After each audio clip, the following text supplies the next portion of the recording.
मंदिर बनाने के पक्ष में है कि नहीं, क्यों मैं क्यों मंदिर में बनाने के बाद मैं तो कह रहा हूँ इस देश में जितने मंदिर है सबको तोड़ दिया जाए। मैं तो कह रहा हूँ इस बात को। क्या मिलता है मंदिरों से? मंदिरों की बजाय इस देश में स्कूल बनाइए, कॉलेज बनाइए, लाइब्रेरी बनाइए, लोगों की शिक्षा मिलेगी, ये देश दुनिया में आगे पहुंच जाएगा। मंदिर बनाने से अंधविश्वास फैलता है, गंदगी फैलती है, लोगों के बीच घृणा फैलती है, और कुछ नहीं फैलता। आप बताइए एक मंदिर ने किसी ने धर्म का काम किया हो, किसी ने लोगों में शिक्षा का इस तरह से कोई काम किया हो? आप बताइए ना। मस्जिद के लिए भी ऐसा मस्जिद के लिए भी ऐसा नहीं, मस्जिद वाले मस्जिद का जवाब दे।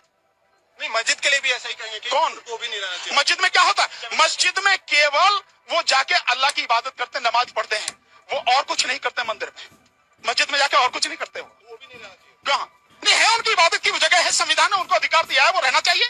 क्यों, कौन मना कर रहा है? मंदिर भी तो और रखो। तो आप मेरे से क्यों कह सकते हैं कि आप दलित को मंदिर में जाना चाहिए? मैं तो कह रहा हूँ दलित को मंदिर में जाने की जरूरत नहीं है। इस देश के किसी भी गरीब समझदार व्यक्ति को मंदिर में जाने की जरूरत नहीं है। उसको जाना चाहिए, स्कूलों में जाना चाहिए, कॉलेजों में जाना चाहिए।